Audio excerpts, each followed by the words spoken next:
Good morning, everybody, and welcome to the plenary session on theme Resilience and Sustainable Development in the Himalaya. It is my privilege to call all the dignitaries on dais. So first of all, I would like to request our chairperson of this session, Dr. Pema Jemso, Director General, ICMOD, Nepal, to please join us on dais. Sir, please.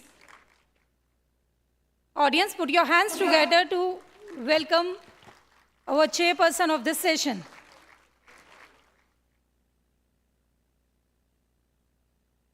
Now, we have Dr. Kalachan Sen, Director, Wadi Institute of Himalayan Geology, as co-chair of this session. Please, audience, help me to welcome him on the dais. Sir, please. The another co-chair of this session is Dr. Navneet Kumar from Global Mountain Safeguard Research, Germany. I cannot able to hear your, clapping voice. Yes, thank you. May I call our keynote speaker, Professor Markus Martin from Heidelberg University, Germany. The panelists of this session are Professor Onkar Singh, Vice Chancellor, Uttarakhand Technical University. Sir, please join us. Okay, he's not there. Okay. The second panelist is Dr. S Rawat from UCOST. Sir, please join us.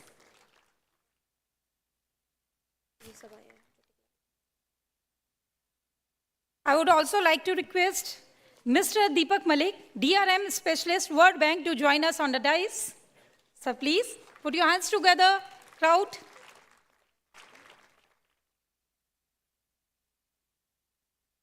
Now, I would like to call Dr. Gowhar Meraj, researcher from University of Tokyo, Japan. Sir, please, join us. Okay, right. Now, I would like to call Dr. Paramesh Banerjee, Director, Prayukti Geomatics, Singapore, to please join us on dais. Once again, I request you all to put your hands together for our panel. Thank you very much. So, ladies and gentlemen, we are about to start this panel. I hope people outside are here. So, we have an eminent chair today. He is the Director General of ICMOD, Nepal. It's a global organization doing pioneering work in this area. Over to you, Dr. Pema Jemso. Over to you, sir.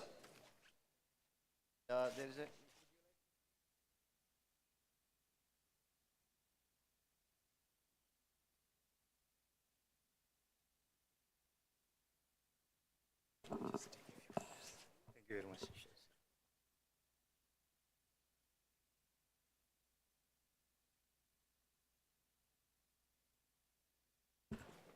Good morning, everyone.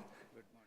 Thank you very much, Dr. Ray. And I'm very pleased that I could chair this session together with two very distinguished co-chairs in Dr. Sain and Dr. Navneet Kumar. I would like to thank the organizers for inviting ICMOD, the International Center for Integrated Mountain Development, to participate in this very, very important event, the 6th World Congress on Disaster Management. Now, this session, I feel, is very, very important, as Dr. Ray already mentioned. Sustainable development and resilience is at the core of whatever we do. Now, we know the definitions of both. Sustainable development is conducting development, socioeconomic development, that meets the requirement of the present generations without compromising the needs of future generations. That's very simple. In bringing resilience to the discourse, I think we are now taking this forward in the sense that sustainable development has some assumptions that things would be stable, that there would be continuum to whatever we do. But then we know, like we have learned from the pandemic, from the COVID-19 pandemic, there would be shocks along the way which disrupts the whole system. So now you look at the Sustainable Development Goals. I really don't know where we are with all of these goals. I think there is a severe setback.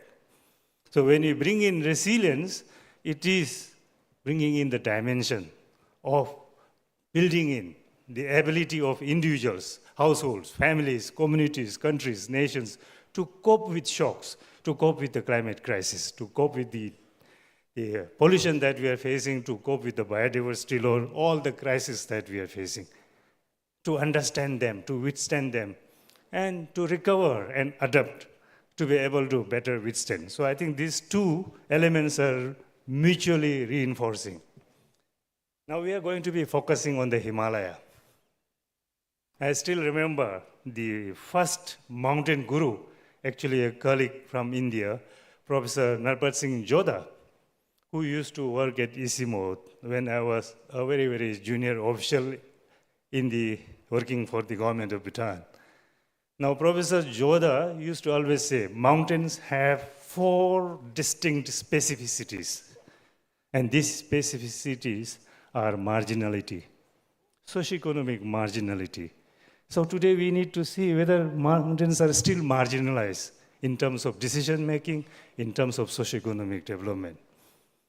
He used to say, mountains are inaccessible. Have we increased accessibility? Have we improved this, the mountain people's access to services, goods, and all the facilities? Then, vulnerability. Mountains are vulnerable economically, socially, as well as physically because of the conditions there.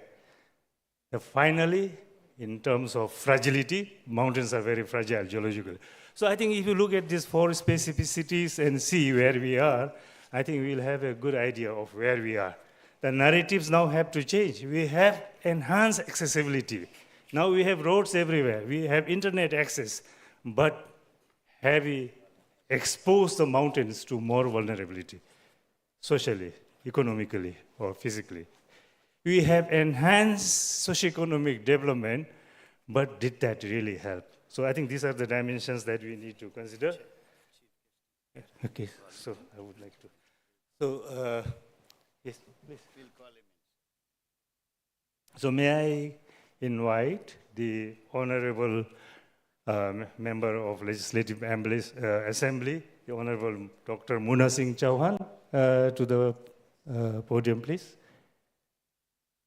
To the stage. Yeah. Is he here? Is not it? Okay. So let me conclude my statement here then. Okay, so let me conclude here, and I think we are in for a very interesting session. We have a very distinguished lineup of speakers, so I will wait for the Honorable Chief Guests to come in.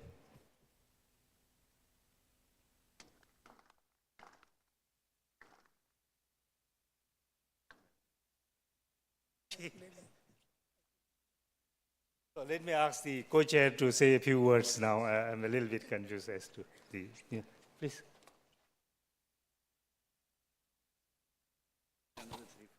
Okay. A very good morning.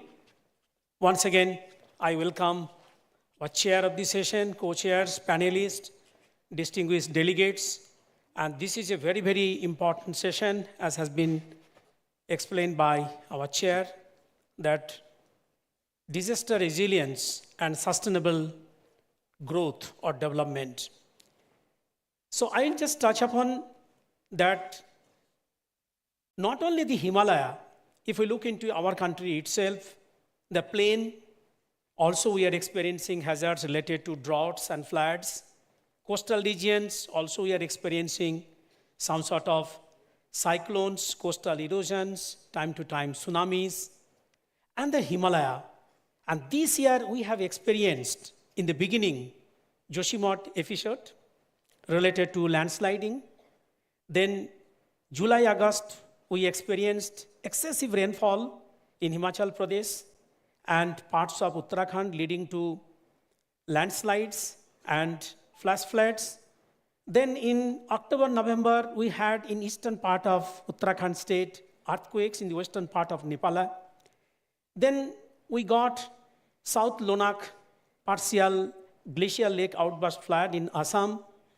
And recently, we have experienced that Silkiara tunnel episode.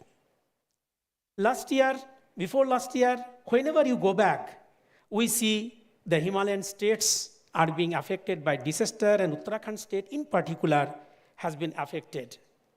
And all of us know that several factors we are attributing to the disaster, not only one factor. We always talk about the climate change, its impact, global warming, and its impact.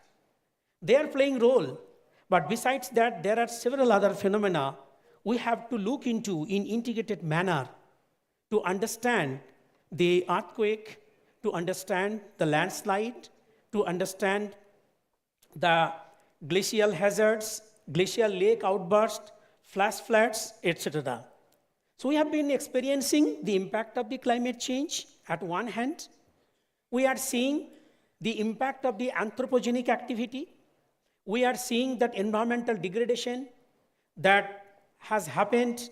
The surface rock has developed cracks, fissures, and they are also experiencing some sort of hazards related to the several phenomena. When you talk about environmental degradation, when you talk about climate impact, when you talk about the natural processes like earthquakes, we are talking about several phenomena, and we need to comprehend all this study to understand how we'll be able to build a disaster resilient, a climate adaptable future. I think this particular session will provide a lot of implications to understand all these phenomena. And in the Himalaya particularly, we have high altitude glaciers, we have snowfields, we have mighty rivers, sediments. They are lifeline to tens of millions of people living into the Himalaya for the drinking water, for irrigation, for hydroelectric power generation, for domestic usages, for industrial usages. So developmental is very much required for the state like Uttarakhand, for other Himalayan states. At one hand, we are seeing the lot of resources are there into the Himalaya, and other hand, we are seeing that Himalaya, some parts, not the entire Himalaya is fragile. There is a misconception that entire Himalaya is fragile. Entire Himalaya is not fragile. Some parts are very, very fragile, susceptible, vulnerable to different kinds of disasters with variable magnitudes and intensity. So we need to comprehend geoscientific study to understand the most vulnerable zone. And once we identify the most vulnerable zone, we have to closely monitor that region so that we can provide some mitigation, to provide some sort of resilience into that country, into that part. And the third important thing, that education is very, very important. Sensitization to the local people, what they should do, what they should not do. We have to live with the disasters. We can't live. Wherever you go, you will find some sort of disasters. So we need to learn how to live with the disasters, and for that, again, these sessions will provide a lot of implications to understand all those processes, how we'll be able to imbibe, how we'll be able to implement, so that we'll be able to develop a disaster-resilient Himalayan states when talking about Himalaya. Early warning system, very, very important for every, whether we talk about earthquake, talk about landslides, talk about glacial avalanche, talk about any disaster-related phenomena, we get some sort of precursory events. We understand that something is going to envisage into this region. So if we closely station some sort of web-based sensors, we'll be able to do that. So with this, now we are extremely happy that we have with us our honorable chief guest. Please. The name of our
presentation nicely. So here I would like to say a few words about our institution and the role that we are playing. So there are around 13 United Nations university worldwide, and we are one of them as a Center for Institute for Environment and Human Security in Bonn, and we are basically dedicated for our research in disaster risk management, vulnerability assessment, and climate smart adaptation measures. And today I'm representing our program on Global Mountain Safeguard Research Program, in short GLOMAS, which is a joint program run by our university in Bonn, UNU, IHS, EHS, and Iraq Research, which is based in Bolzano in Italy. So that Bolzano is also dedicated for different types of issues related with mountain, and they are working on the interdisciplinary research on mountain issues. And together with them, we have this program that is running for the sustainable development of mountains worldwide, globally. And we are also working on enhancing the resilience of mountain communities against natural and anthropogenic hazards and disaster risk. We also promote the issues of mountain in international arena, in international framework, and we are also very much with the capacity building activities. With this, I would hand over to co-chair or chair for further process. Thank you. Thank you very much, Dr. Kumar.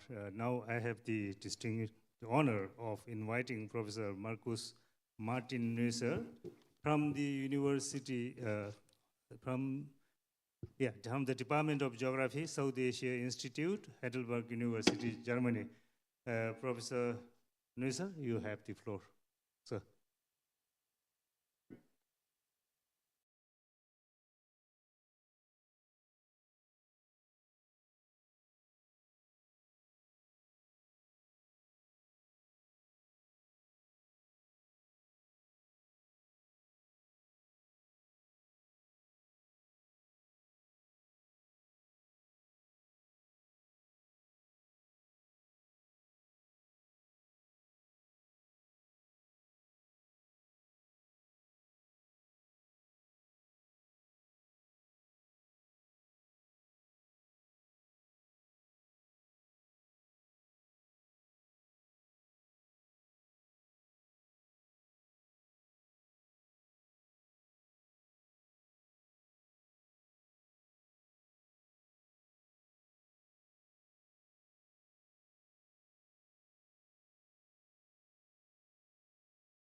Small, but they are numerous, as you can see in this first slide.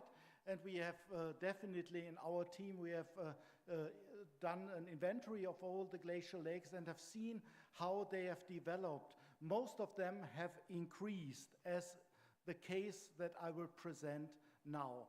My case study that I will present in order to portray some interactions between the physical processes and the ways in which the human communities adapt to this situation is located in Gowhar.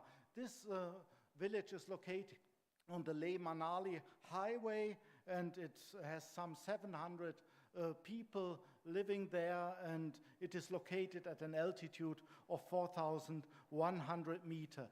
And the area was struck by one glove in August 2014, in the middle of the summer, so there was no torrential rainfall, and it was only that it was not clear what really happened. And at that time we were doing some field work in Ladakh, and the district commissioner asked us for our opinion and whether we like to go up to see the lakes. What we could see on first was infrastructure was destroyed, a concrete bridge was destroyed, and several houses were destroyed. Fortunately, no casualties happened with this glacial lake outburst floods. It is located from the village here on the far right side of the satellite image to the glacial lake that you can see here. That is some 21 kilometers away from the village. And this glacial lake is located at an altitude of 5,400 meters, and from all satellite imagery that we checked, it was always ice covered throughout the year. And it was not part of earlier inventories because it was overlooked, because it was seen as part of the glacier. But it's just because of this ice cover. And we found one satellite image, a high-resolution satellite image, from the day of the glove in August 2014, and it became obvious that this glove was did not happen due to an overspill of the moraine. The moraine is 400 meters, 500 meters in width, and 100 meters high.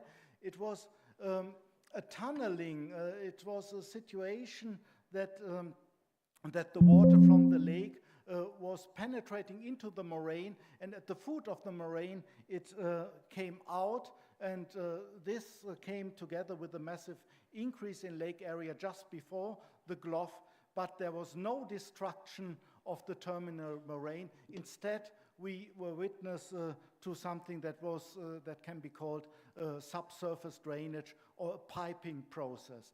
And when we see the latest satellite image here from October 22, then we see a large increase in the size of the glacial lake, mainly due to the retreat of the main glaciers and of this main glacier, and there's also a significant lowering of the lake level, and we can see it in repeat photography. When I took this photograph in 2014, the lake was still ice covered, and when I took the replicate photograph in 23, this September, you can see the glacial retreat, but the glacial lake was no longer ice covered, but it has increased in size.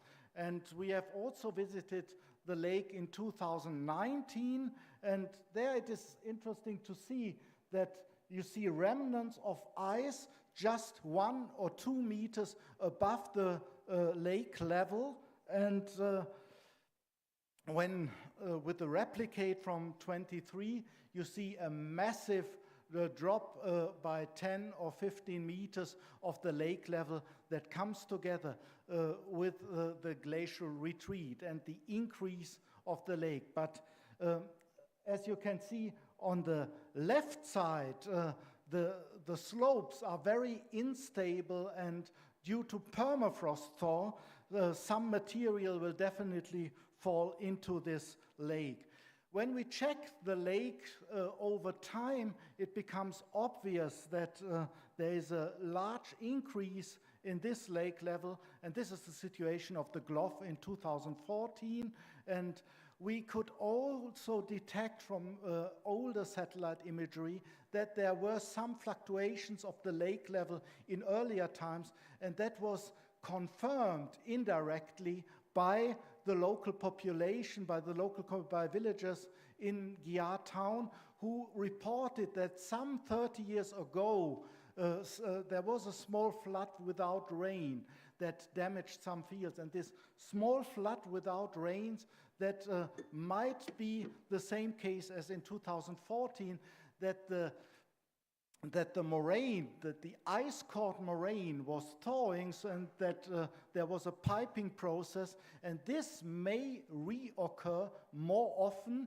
due to permafrost thaw of this ice-covered moraine. And when you go there in 23, you still see the remnants of the ruined houses demolished from this flood in 2014. And what can be learned from this situation? Of course, we have to concentrate on the cryospheric hazards that come together with the cryosphere changes, not only glacial lake outburst floods, but also glacier detachment, as you have experienced here in Uttarakhand in the Chamoli event.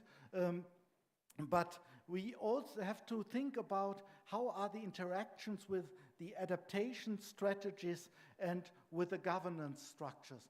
And coming back to the area of Gowhar, the land use system has changed, whereas in the older days, there was a regular transhuman system that the people with their animals went in large numbers to the high pastures. This has been reduced to only a few people, a few families, a few households who bring their animals to the upper parts, so that the awareness of the presence of this glacial lake has been reduced. And immediately after the Glof in 2014, people were building try to stabilizing the river banks with these concrete measures. But as this photograph from 2019 shows, this has already been destroyed again. And moreover, the bridge that was destroyed in 2014 has been rebuilt on the same spot. That might be a problem for future Glofs that will almost certainly happen sooner or later. So coming to the conclusions, I think there's an increasing probability of cryosphere hazards, and what is really required is that local disaster awareness and preparedness campaigns, together with efficient and reliable early warning systems, have to be carried out. And in this, we need the integration of local environmental knowledge and their experience, their lived experience. They give more insights into the situation than only the instrumentation. We need the integration of local the technological monitoring measures are necessary. There's no doubt about experience. Installations they give of sensors and ideally also fixed cameras that can transmit the situation on the ground, and they should be combined with site-specific land use planning and adequate adaptation strategies. And this also includes settlement planning, leaving the main channel that will be reused in the next Glof that will happen. It means learning from disasters, and it means also managing the unavoidable, because the next Glof will almost certainly happen, and you cannot avoid all these problems that come with the increases of lakes. Siphoning of all lakes is simply impossible. You can maybe siphon 1 or 2 lakes, but others will not be, there are simply too many. What about the urbanization process and new infrastructure development? They generally increase the potential of loss and damage from floods. And even small gloughs can be potentially harmful for local livelihoods, as in the example of Ladakh. They may destroy the entry points for the irrigation channels. They may destroy part of the irrigation network. So this are definitely problem. And glacial lake inventories should be ideally combined with detailed socioeconomic surveys, so that in the context of socio-hydrological studies. And that's, thank you. With this, I would like to thank you for your attention. Very much. Thank you, Professor Nasser. I think you have clearly highlighted the risk associated with our cryosphere, with the melting of glaciers, glacier lakes, and the potential for glacier lake outburst floods. Now, across the Hindu Kush Himalayas, we have something like 54,000 glaciers, estimated 54,000 glaciers. Now, many of them are melting very fast, and the glacier lakes are expanding, and the risk from gulf is increasing. So I think this really illustrates the danger that we face, the mountain communities face, and the need for taking into account upstream, downstream linkages. So disasters are transboundary in nature, so we need to have very good communication, information exchange between upstream and downstream communities. Thank you very much. Now, I would like to hand over to my co-chair to invite our next distinguished speaker, distinguished panelist. Thank you very much. Now, may I request Professor Onkar Singh ji, just to say about this resilience, what we can do for the sustainable development, what we can do. And Professor Onkar Singh is the Vice Chancellor of VMSP Uttarakhand Technical University in Dehradun. Professor Singh, sir, you can deliberate upon. Singh is there? Oh, okay. So we'll go to the next speaker. I am very happy to have Professor S Rawat ji. He is an emeritus scientist at UCOST. He will be deliberating upon this important discussion, what we are having today morning. Respected Member of Parliament, Shri Munna Singh Chauhan ji, session chair, co-chair, panelists, and distinguished participants. I'm very happy to give a few thoughts related to disaster resilience and sustainable development in the Himalayan region. Professor Nusser has very nicely presented a case study of GLOF in Ladakh. And not only Ladakh, but entire western and eastern Himalayan region is very, very vulnerable to GLOF, we all know. And he has also highlighted what way we need to plan our infrastructure, what kind of considerations are there. So I'll not touch into that, but I would simply draw attention of the House on only three issues. One is a need for more investment in research and development as regards to disaster risk resilience and climate adaptation. Second, adopting nature-based solutions to go for disaster risk resilience. And third point I would like to make is integration of traditional knowledge with the modern science. Talking about the first point, research and development, it is a reality that the disaster risk resilience and the climate resilience is still in a very nascent stage in the Himalayan region.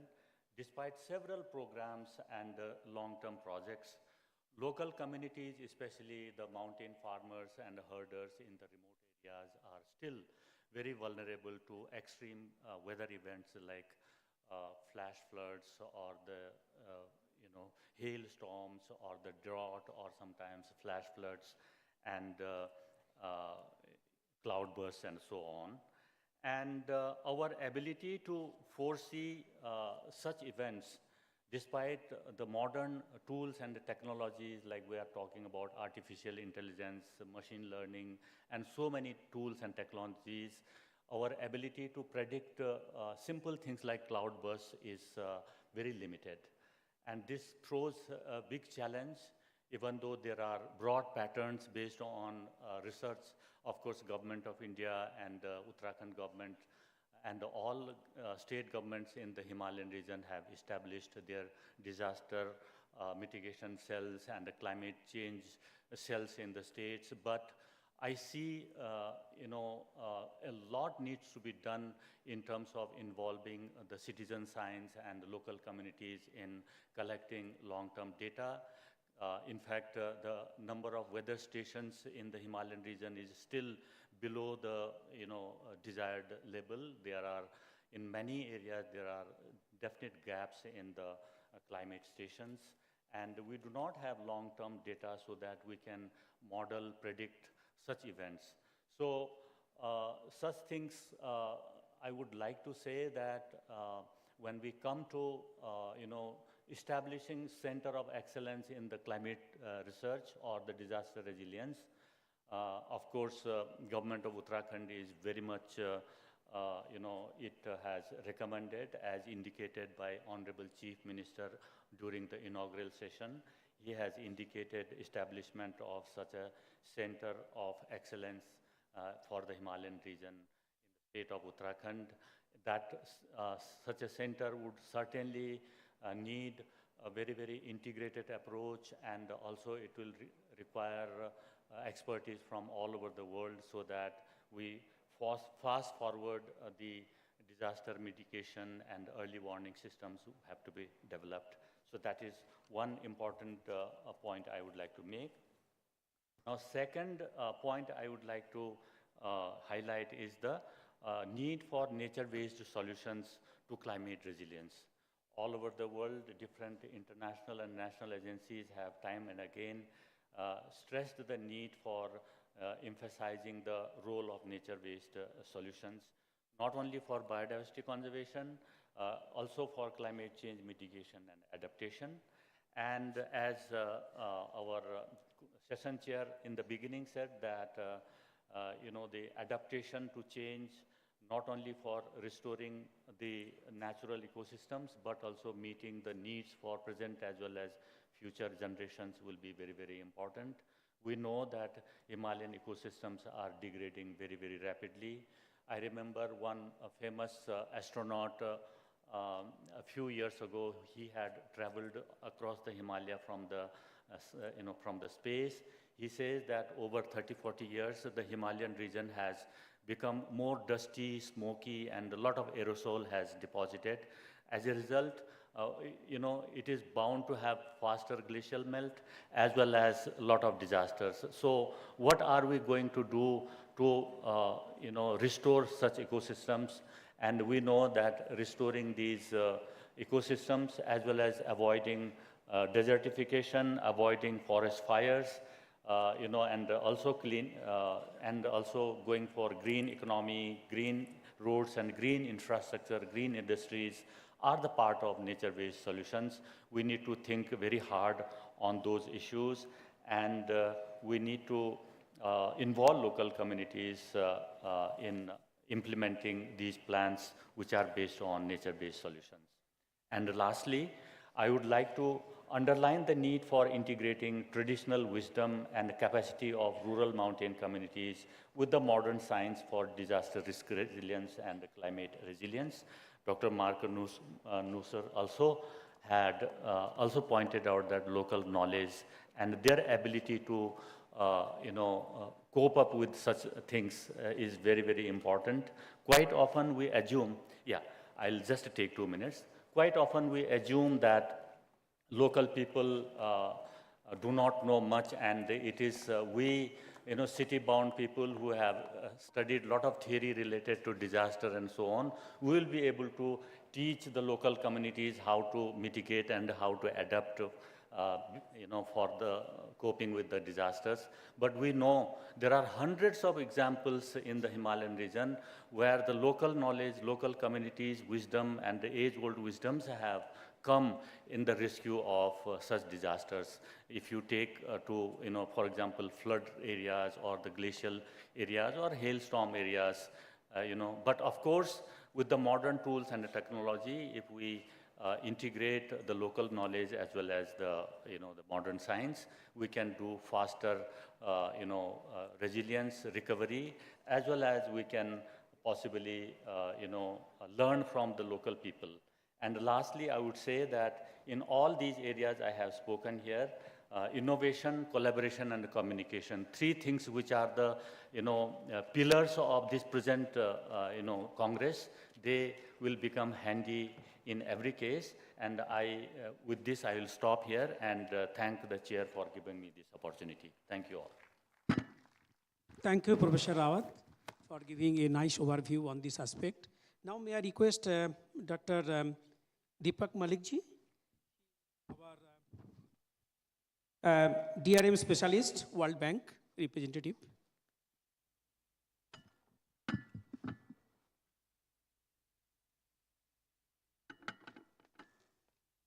I have 5 minutes, yes.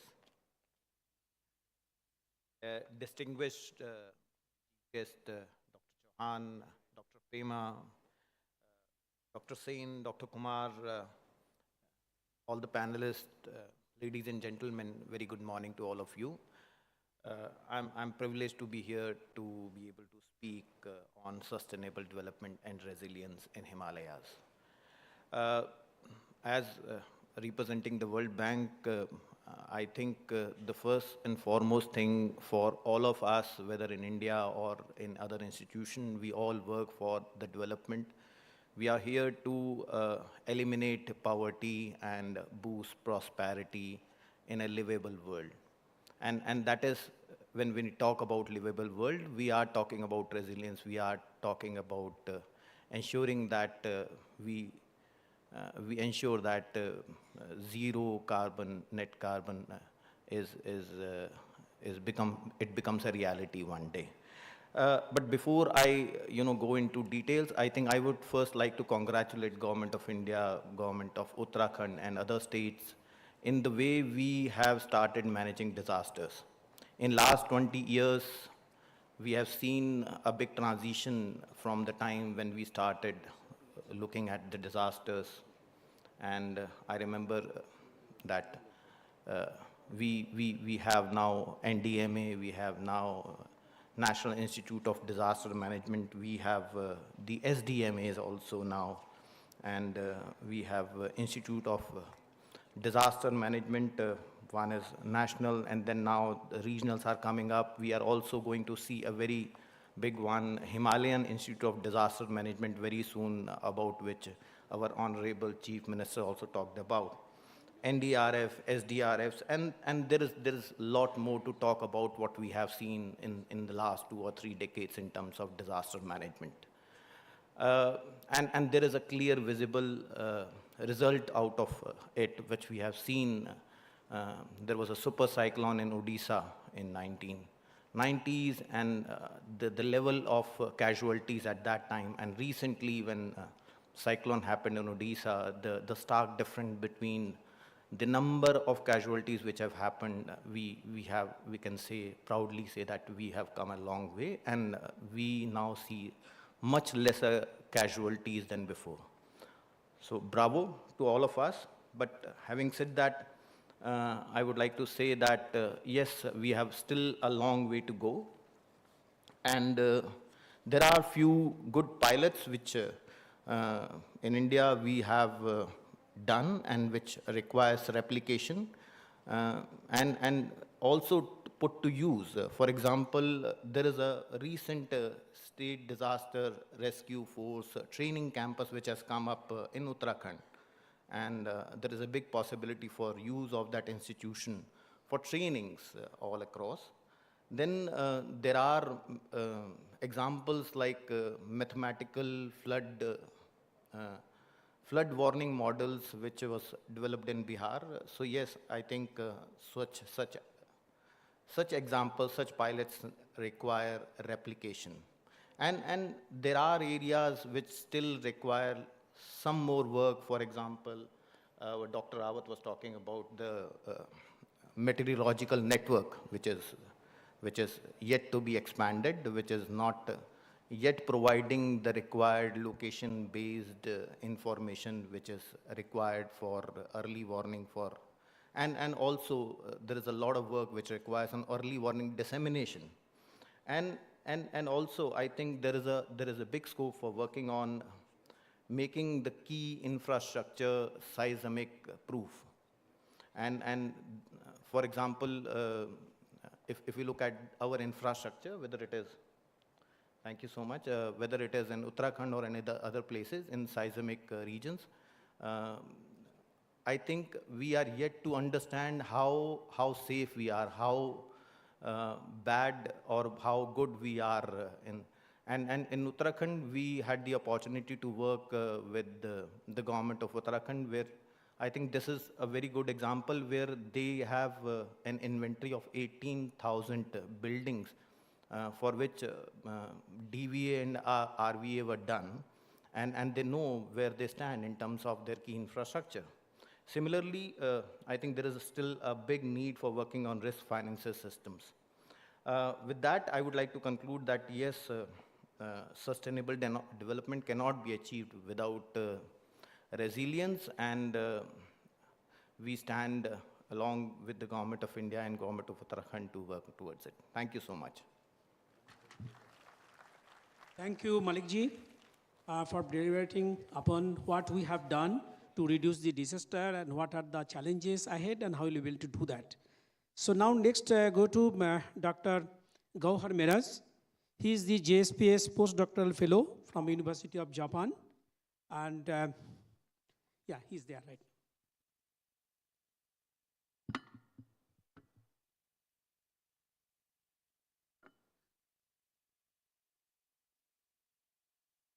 Respected Member of Parliament, Shri Dr. Mona Singh Chauhan ji, Chair of the session, Co-Chair of the session, and other dignitaries on the dais.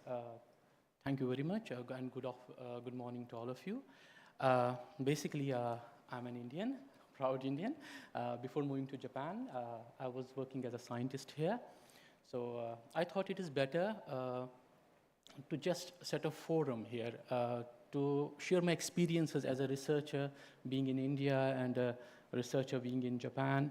So this whole idea, because Professor Nusser has already given us some idea how as a researcher we do research and how intricacies there are involved and how deep we go and then how we come up with the final results.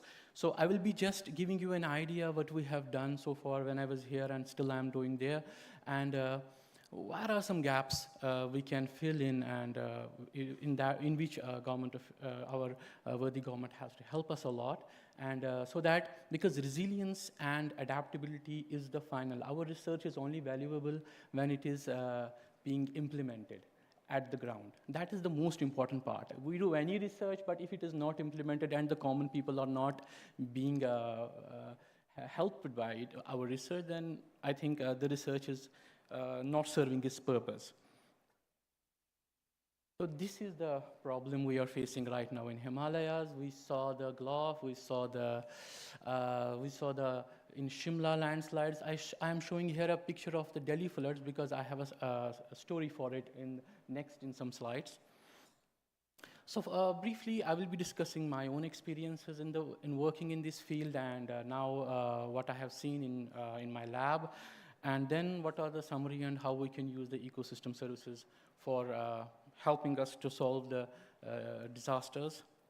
So basically, if I sum up the disaster management, I know there are many actors and many players doing a lot of roles, but just to make it very simple, there are researchers and there are the policymakers. Researchers try to know what is the problem and try to provide solutions, and finally, the most important are the policymakers who have to implement it. So as far as the research is concerned, I was part of a research in Kashmir Valley where we located some of the dam sites. We know in 2014 there was a massive flood in in Kashmir. So I was associated in a research where we located some of the dams. If they could have been there, this much of volume would have been stored, and it could have led us to have a very basin lag time would have increased, and it would have given us some early warning management strategy at the end. I was also part of a research which we done on the national highway from Jammu Srinagar, where we just made a landslide early warning system, and we found that ambient soil moisture is a very important parameter. If we have the real-time ambient soil moisture data available at certain locations, we can forecast the landslides using some machine learning tools. And I'm also associated with the Brahmaputra Basin, where we mapped the whole area of the Brahmaputra Basin, whole Brahmaputra Basin, and provided flood susceptibility mapping using a lot of machine learning tools, and then we did some ensemble. And I'm not going into the technical details, I'm just giving you an overview that as a researcher, how much we do. That is the question. That is and regarding the Delhi floods, although it does not come maybe directly related, but I was associated with the work where we found that the recurring Delhi floods is basically one of the main causes of it is the increased imperviousness of the landscape. That is causing the Delhi floods. This has a story with Japan. I'm just going to that. So all this work, everybody is doing research, and finally, does this find the takers? That is the most important thing. And what I showed, I know there are lot of people doing the same research, and there are redundancy also. There's a redundancy. I'm doing the same work, that is doing the same work, everybody is doing the same work. For a policymaker, it's very difficult to understand whose work to take. Yes, 1 minute, I will just... So as a policy maker, he has to finalize and implement it. Just to make my point, I just want to give you my experience of my lab in Japan. My lab is directly associated with government of Japan and Agriculture Department of Agriculture. They have an issue of land abandonment, and they told my professor, let us solve this issue. We came up with similar professors, and we provided this solution to the government, and they implemented. Just simple, streamlined, focused work. Tokyo is the largest city in the world. It has the population which has the whole Canada. Canada population, it is said that Canada has the same population which only the Tokyo has. But if you will see the stormwater drainage system and how they manage the stormwater, it is amazing to see. This solution, if you will see, my hydrology people will know that they have different type of macadamias available on the roads, and porous infiltration, which infiltrates, our water infiltrates over that. So this is a solution provided by the scientists. So we have a huge workforce available in our country as a research institute. So cannot we use this workforce for finding solutions together? This is the most important. Streamlining their efforts and reduce the redundancy. We already have less amount of GDP available for research, only 0.65%, while in Japan it is 3.65%. So we have least resources, financial resources. I know we have other important works to do, but can't we use an efficient system to streamline the research and reduce the redundancy? So the need is government must entangle the rigorous mechanisms and provide solutions at a fast pace. Just to give you an example, I'm very sorry to say, I needed 1 million instrument in my lab. I asked my professor, on the third day it was on my table. Because they have a lab which has a credit card. They bought the equipment from the credit card, very simple. So this is how the things can be. If we want a really on-ground solution, we have to give power to the researcher. We have to provide powers to the researcher. I really congratulate Professor Durga Pantji, who said that we will be having a National Institute for Disaster Management in the Himalayas for a Himalayan course. Because that very institution can serve as a bridge between the researchers and the policymakers. It can provide the solutions and taking the researchers. Professor Meraj, yes, sir. I will continue. I will finalize. So as a researcher, I need to provide decision makers an option that why you are doing this and why you should not do. For that, ecosystem-based disaster risk reduction is very important, as our worthy guest already told you. In Kashmir, we already did this thing, and if anybody has any questions, I can then, in summary, policy-oriented research in disaster management through a bottom-up approach is needed at the moment. We must strengthen and channelize energies and expertise of the huge workforce we have at the research institutions in our country. We can use case studies from other parts of the world to help us deal with the issues. Lastly, but I will end with this, climate change is rapid. Our adaptation and resilience building must be rapid. In this, our government has huge responsibility on its shoulders. Thank you very much. These are some of the people who were associated with all of the works I showed. And in Japanese, we say arigatou gozaimasu. Thank you so much.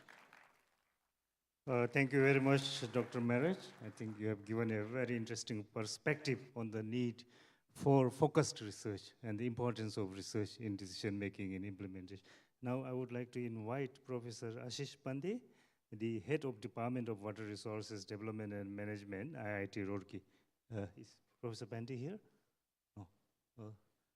Okay, then we can go to the next panelist, Dr. Paramesh Banerjee, the Director of Prayuki Geomatics from Singapore.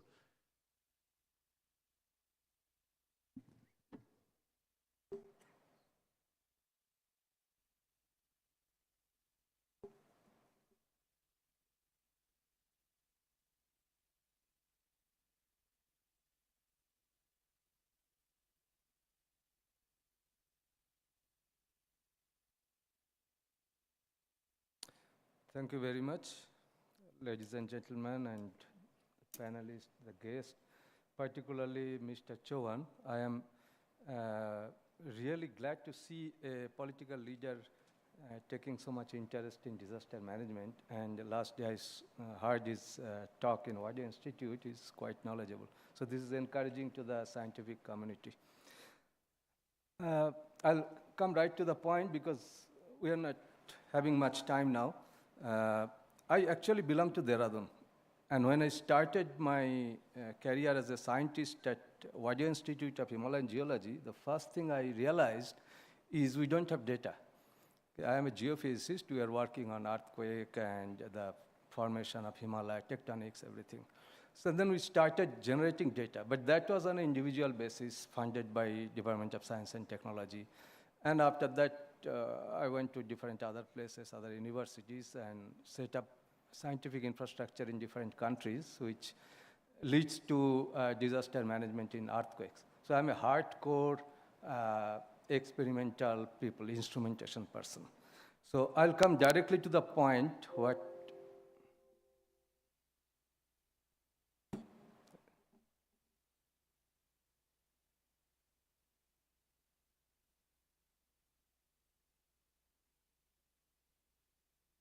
So how do you go to the next slide?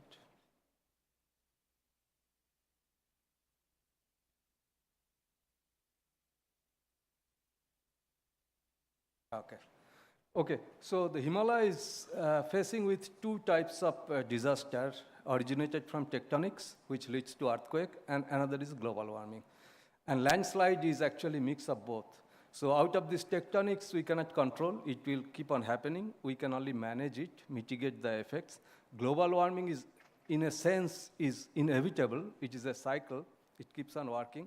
But the problem now is we are accelerating the global warming. So we can try to reduce it. So we can manage global warming right at the source, whereas tectonic we have to manage towards the end, okay, just before and after the disaster happens. Right, so one slide on understanding tectonics. I think you all know about that. That Himalaya is basically a very dynamic system. So the India plate is moving towards north at nearly 4 centimeters per year. So this is what we did when I was in Wadi Institute. We put permanent GPS stations and measured the motion of the India and then several other places in Asia. And we found that India plate motion is 4 centimeters per year towards Eurasia, and that 4 centimeters is being consumed in Tibet and Himalaya. Out of that, Himalaya contributes to 2 centimeters per year. So the meaning of this is illustrated by a very simple fact. If you take the place from Mohand up to Uttarkashi, and you place a scale or something like that at the two ends fixed to the ground, with the time, automatically it will deform, because this is shortening. So this is we call shortening. And because of deforming, the length is decreasing, which can be measured by GPS, and at a certain time it will break. When it loses the strength of the material, this is earthquake. Okay? And this earthquake cyclicity is, which has been found around 500 to 700 years. Now, what we have seen from different studies that entire part of the Himalaya has to break like that through earthquake and adjusting it to the process. But the region between Dehradun and Kathmandu has not broken or has not experienced a big earthquake in last 500 years. And we know how much shortening is taking place. It is continuous process. So almost 10 meters of shortening has taken place, and this earthquake has to happen. That's why we keep on saying that this place is vulnerable to a big earthquake, more than 8 or so. Nobody knows when, but it is inevitable. It is going to happen. So this is coming right from the instrumental measurement, direct measurement, and there is no doubt about it. But we need more instruments. The second thing is the global warming. Now, I'm very glad to have the DG of ICMOD here. Actually, I now live in Kathmandu, and we are within 3-kilometer distance, and I never met him. So very glad to see you. Now, ICMOD is doing an excellent work in climate research. Not much on tectonics, but on climate, they are the top, and we are very glad to have them. Now, their prediction is, with the Paris Agreement, if we can achieve a 1.5 degrees centigrade of warming, 1/3 of the Himalayan glacier will vanish within next 80 years. And 1.5 centigrade is not being achieved. It is realistically, it will be 2 or maybe even more, then 2/3 of the glacier will vanish. Now, these glaciers are feeding the Himalayan river system. You see, the Indus, Ganges, and Brahmaputra together is being fed by these glacier rivers, which is coming through water, and nearly 1 billion people's livelihood depends on that. Okay, this is a food basket of not only India, but entire Asia and some part of the world also. So this deglaciation is very important, and if we lose even 50% of this water within next 30, 40, 50 years, this is a disaster on the making. We all know that. But the point is what we are going to do to manage it. So I have only 1 minute left for me. Okay, so I have 2 solutions. One is the mechanism to develop the infrastructure. See, this earthquake, all these things need data, the field data. We are lacking this thing. We need a systematic data collection mechanism which government can fund. It can be corporatized also, but it has to be a separate observatory type of thing, which many countries have already done. We will set up hundreds of GPS stations, seismic, thousands actually. And then for global warming, to retain the water, instead of flowing it to the sea, try to retain it as much as possible through reservoirs and dams, etc. So we have the problem, what we know, the knowledge requires the data, for which we need to take an immediate step of setting up a dedicated center for data collection. This is not the job of research institute. The scientist cannot do it. Okay? This data collection needs a professional, dedicated team, and this data can go to the research institute, and then they churn it out and come out with the solutions. I'd like to mention that Japan has more than 2,000 permanent GPS and seismic stations, whereas in entire Himalaya, we don't have more than 100. Okay, this is the gap what we are facing now. Another thing is that Himalaya is the topography-based thing, and we do not know the topography. We don't have a good digital elevation model. So now the technology has come, airborne LiDAR. Okay. Nepal has taken a step. Actually, we initiated it, and they have decided to cover entire Nepal with airborne LiDAR. We just completed a 20,000 square kilometer LiDAR. It gives a high resolution, high accuracy topographic map. We call it digital elevation model. So this is needed for the Himalaya, entire Himalaya, at least the Indian part of the Himalaya. So this is what is required, the topographic base map, instrumental monitoring, which will include GNSS, seismic, weather stations, airborne survey of all types, and early warning system we all talk about. Please know that without these 2 things on top, early warning system cannot work. Okay. Early warning system is very instrumental thing. It needs all this infrastructure plus a very good telemetry. This is another challenge. And these are the job of the professional. This has to be given to somebody who can manage a team, an institute, an observatory type of things. So this is details about what Himalayan Observatory can do. We don't have time for that. And improving water infrastructure I mentioned. that we only use only 10% of the water resources for generating electricity. So this can be tapped in. And making dams, multiple dams and reservoir can improve the flood mitigation and store the water so that it is not wasted, and also improve navigation and other things. And this shows how glaciers, this is actually taken from ICMOD report, how the glaciers are feeding most of the water resources in river system in India. So one last slide.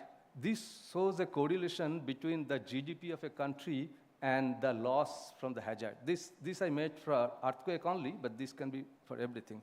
It shows that if a same magnitude earthquake occurs in different countries like America, Japan, India, Nepal, China, the loss is proportional to the GDP, or inversely proportional to the GDP. The more GDP you have, the less is the loss. Why? It is not for money, because the government has put more money in developing scientific infrastructure. So that is the point. Okay? So even if we have less GDP, the government willingness can increase the component of that income to scientific infrastructure development. So this is the final word. Two things, if we can do from this conference, one is initiate a data generation process, institutize it so that it can be done in a proper way, so it can feed all the researches. And second is develop a task force for immediate implementation of better management of water resources. So these two things I think is very important and urgent to take up. Thank you very much. Thank you very much, Professor Banerjee. I think you have clearly highlighted the risk that we are facing from the tectonic shift in the form of earthquake. I think the recent earthquake in Western Nepal is a typical example and a warning for all of us. And then also the impacts of global warming and the rapid melting of glaciers. And I would also like to acknowledge that ICMOD has been working very closely with the Wadia Institute of Himalayan Geology. And we also look forward to working, in the coming years, working more closely with you. I have with me our chief scientist for climate, Dr. Arun Shastra. So I hope that there would be opportunity to discuss with the institute and other partners here. Thank you for highlighting also the solutions. You have not just mentioned the risk, but also came up with some solutions and some concrete recommendations. And I hope that we can take this forward. Now we have the distinct honor of inviting the Honorable MLA, Dr. Mona Chavan Singh, to share his thoughts. The political leadership, as I mentioned earlier, is very, very important. We can generate a lot of data, a lot of science, a lot of evidence, but if the political leadership doesn't support, then as already mentioned, they will not be able to implement. So sir, you have the floor. Yeah, you can speak from here or from here. That.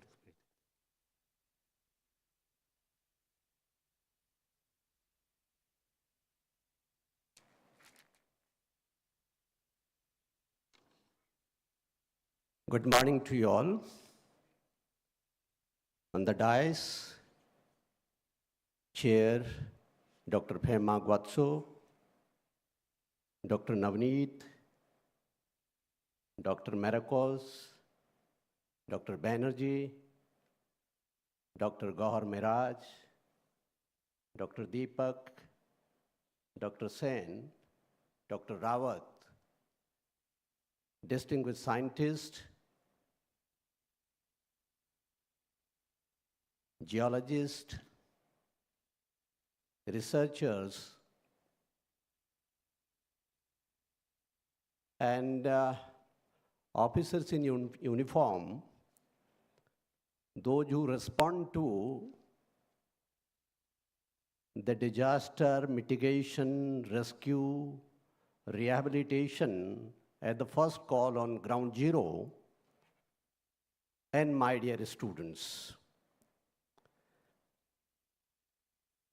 3 days back on 26, when Professor Durgesh Pant invited me to pre-Congress deliberation, I was a little lost to understand what does it mean to me. And I was wondering, lest I speak some absurd things on such an august gathering. But since I'm used to speak extempore, even if I try, I can't read out a written text. So somehow I gathered courage to speak from the dais on the subject of disaster resilience and risk reduction, etc., etc. Today I'm amazed to see Dr. Fema. Large number of the speakers from the dais, they address the very same concern which I highlighted that day. What was in the center of my thought? Research, technological advancement is of no use if it is not actionable, if it cannot be implemented, if it is not adaptable. Dr. Fema, Dr. Navneet, in other words, as a political leader or as an elected servant of the society or as a part of the government or as a part of the instrument responsible for implementing any legal framework as a legislator, the immediate challenge that we face is how to implement the recommendations. Sometimes such delegations end up, making hyper-scientific super engineering, as I said that day, which is far beyond the reach of the common man. And probably Dr. Gowhar highlighted, if it cannot be implemented, it is good for nothing.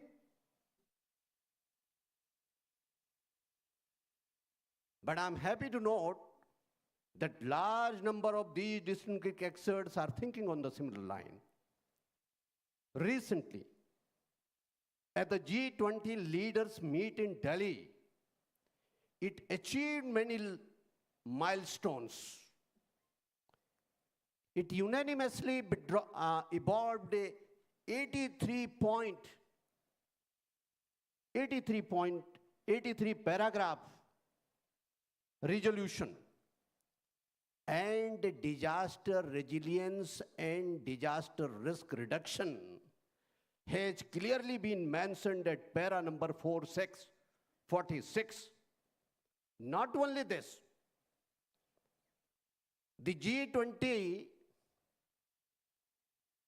New Delhi G20 Leaders Declaration and the G20 meetings in the Indian presidency, that is the Prime Minister of India, has reflected complete commitment, total commitment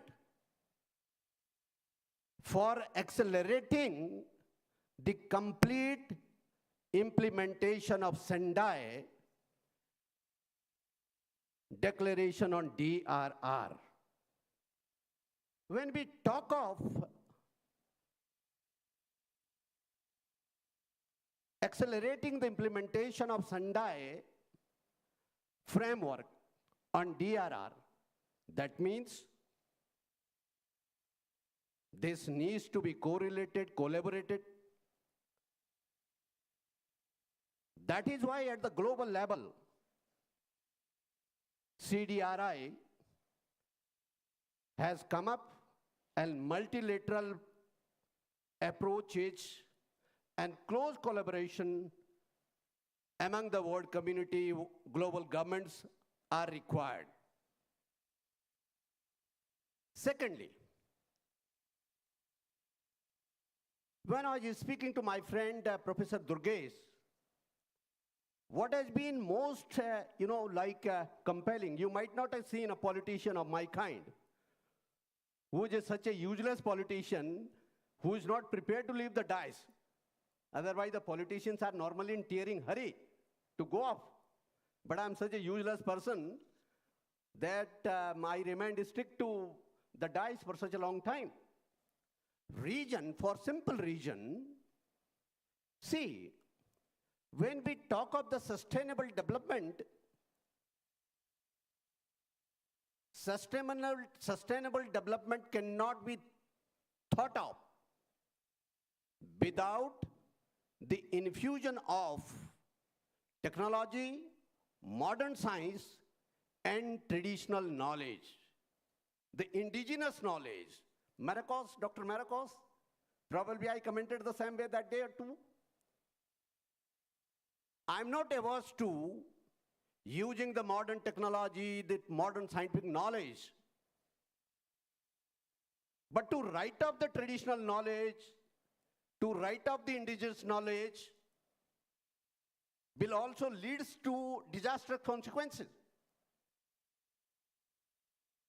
I always say, over the centuries, people have learned to live with the disasters, especially in the Himalayan region. I'm the resident of this Himalayan region. We witness landslides, flooding, ice breaking, glacier breaking, although not my cup of tea, discussing the science of glaciology, hydrology, geology is not my cup of tea. I'm no expert in the field. But let me give you one example. I come from a remote mountain village. What kind of a farming pattern people in the hill areas follow? They cut the terraces, make the benches, do the farming cultivation, green the slopes. Now I can ask the scientific community, is it not trench cutting? Is not terrace making? Scientifically and structurally, slope stabilization process? It is. Because it cut down the runoff conditions of the water. As the slope increases, the water that comes down gusses with more and more speed because of the gravity, as we all understand. So by cutting the terraces, they have been reducing the slopes and reducing the water runoff conditions. So this needs to be encouraged. This needs to be built into the planning process. I don't remember exactly the name, Dr. Pema. Someone from the dais mentioned that land use should be precisely as per the terrain. Land use should be precisely as per the terrain.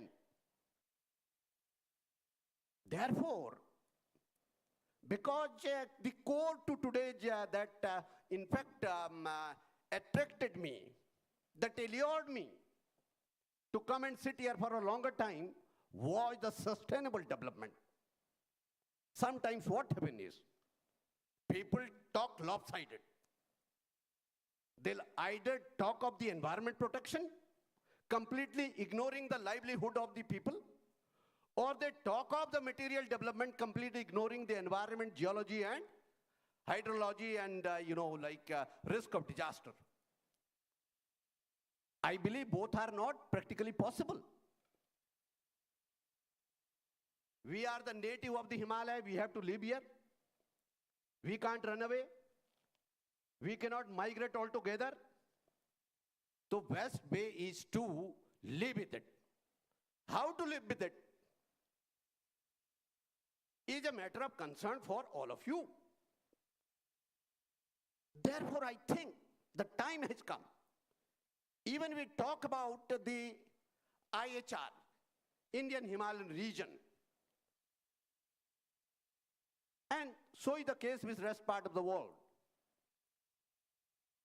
See, Disaster is not just earthquake or flooding. Forest fire is another menace. Depleting water sources is a future disaster. If you go to the deep forest areas, water sources are fast depleting. How to ensure the recharging of the water resources? Because if the water resources and the gravity is not available, it is not possible to live in the mountain area. It is simply not possible to pump water everywhere, every nook and corner from the downstreams. So gravitational flow, the gravity source of water, Dr. Singh, because Himalayan Institute, World Institute of Himalayan Geology is a home to, all such experiences. So this needs to be done. I have always been talking even in the legislature also. Dr. Pena, Dr. Navneet, I have been talking even in the legislature. There is a great need to prepare an atlas of the water springs in the forest areas.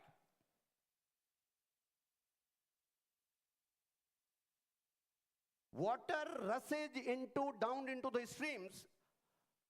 How to ensure that the water retention capacity of the mountain increases? Be it in the form of a glacier, or be it in the form of a water that trickles down the mountains round the year and comes out in the form of a spring. That is essential for sustaining the life there. Making an earthquake resilient building, making an infrastructure, road infrastructure that is earthquake resilient, but no drinking water, nothing to eat, no green cover, no fodder for the animal, then the life is not going to be sustainable. This is not going to be a sustainable model. So, sustainability, that is why probably the Prime Minister of India, who is a great, great visionary, he talked at every possible global forum how to save Mother Earth. Mother Earth is mother to all of us. How to do it? One more thing, so far as Indian Himalayan region is concerned, and not only the Indian Himalayan region, even the other mountain areas also concerned, see, there has been a lopsided focus on certain crops alone. Millets, which used to be a superfood, as the Prime Minister of India said. The variety of seeds in the mountain areas are largest in number. But the variety of seeds are fast depleting. Because our focus is entirely on increasing the volume of agriculture produce. Hybrid seeds. As a result, the native seeds of edibles, even the wild edibles, which is a source to many edibles, that is fast depleting. There is a need to conserve it. I know before the chair, Soumya red card, I feel extremely delighted, honored, satisfied to be associated with this huge 6th World Congress on disaster management. Before it is too late, it is time to address all these fundamentals. Before it is too late. Never ever. I have studied a basic science. I have a master's in physics. I served with the Defense Research and Development Organization for 4 years. I'm doing a political research now, but no amount of research can completely substitute the relevance of the indigenous knowledge. Indigenous knowledge, be it about farming, be it about water conservation, be it about forest conservation, be it about any other, healthy practices, that has to be made part of, our, the declaration that emerges from Dehradun WCDM declaration. I hope I can secure this kind of assurance from Professor Durgesh, the convener of the WCDM, the chair and the co-chair of this session. And indeed, I'm sure this WCDM is going, Dehradun Declaration is going to serve long way in in creating a disaster resilience and DRR in the days to come. Thank you very much.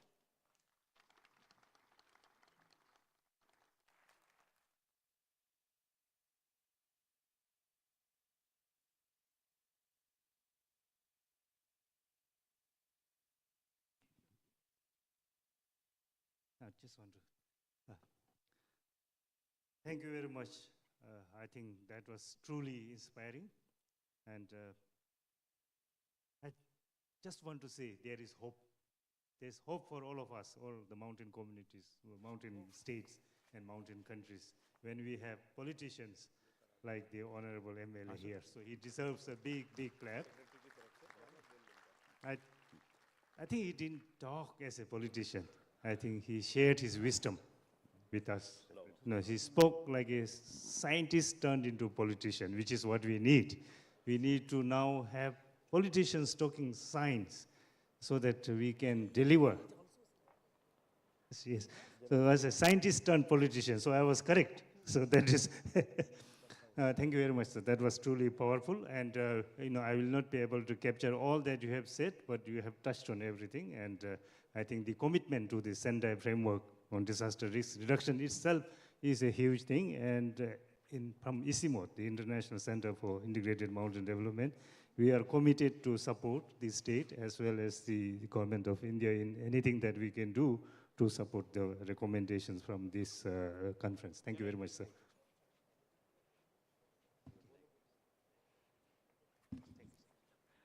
Thank you. Thank you so very much, sir. I take this opportunity to welcome Dr. Ranjit Sinha, the Secretary for State on Disaster Management. Sir, welcome to the Congress.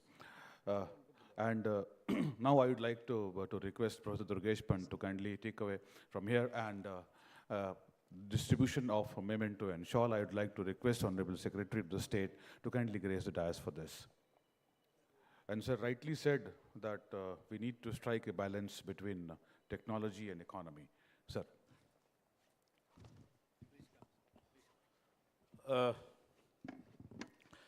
See, we have this extremely rare blend of people around, because from legislation to scientists to policy makers, so we have experts from all around, all across, and Sri Munna Singh, yes, Secretary DMMC, kindly facilitate Sri Munna Singh Chauhan sir.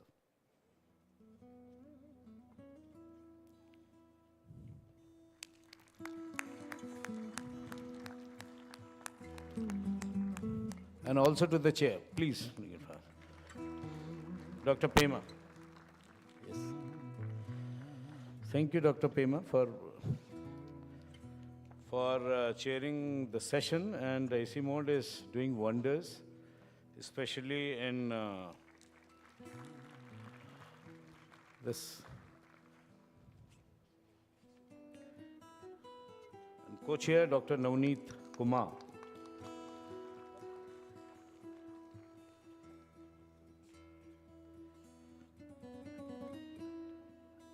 And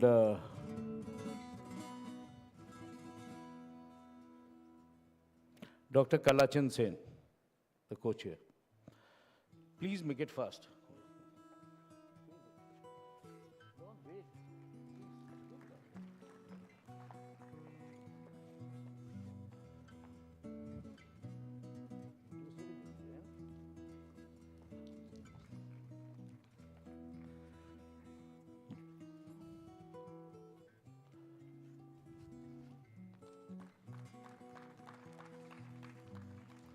Dr. Marcus. Dr. Marcus, please. And Dr. Rawat.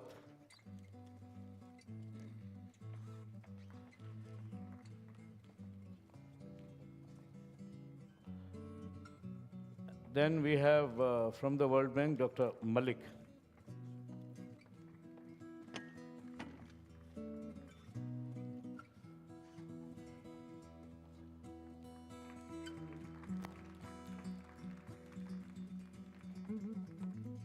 Dr. Meraj. Dr. Meraj.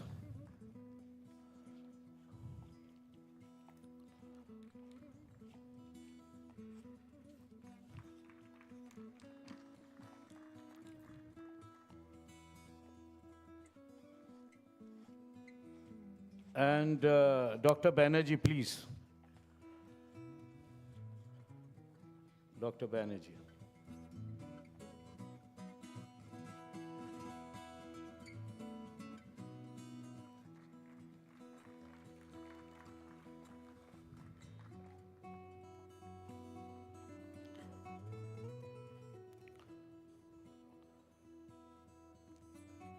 And one, may I request all of you for a group picture, please. Group photograph. You be there.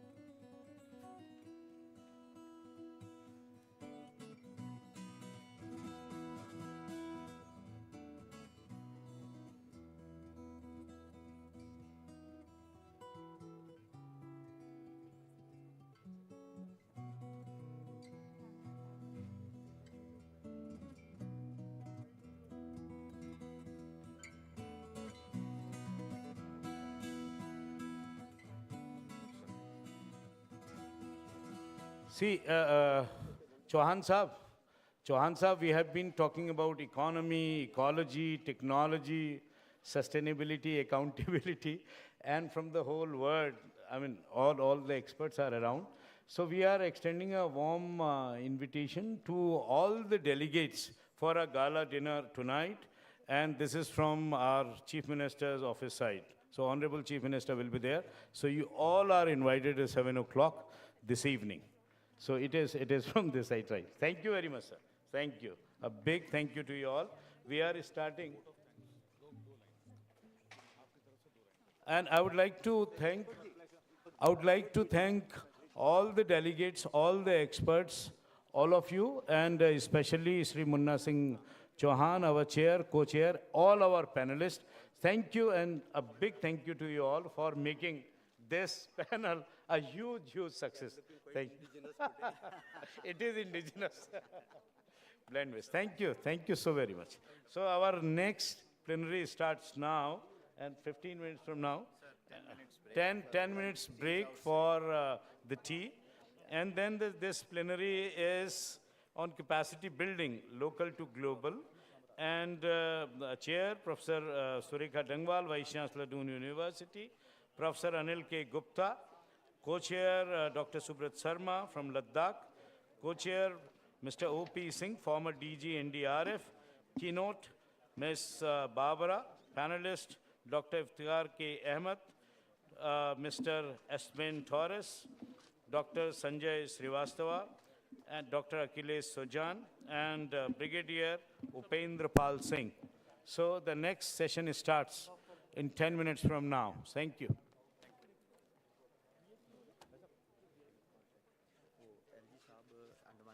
आगे हैं plenary 5 में आने वाले हैं बस ठीक है मैं ग्रीन रूम में बिठाऊंगा फिर ऊपर बिठाएंगे उनको ना ऊपर बिठा देंगे हाँ so we will have the honor of Lieutenant Governor from Andaman Nicobars in our plenary 5 also, so there he will be a chief guest.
Session is there is an all important session from the grassroots. It is voices from the grassroots.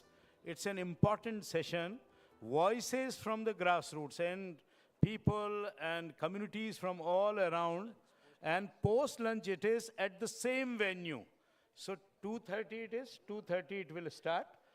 So there it is, voices from the grassroots. It will take place here and at the same venue. So please be around.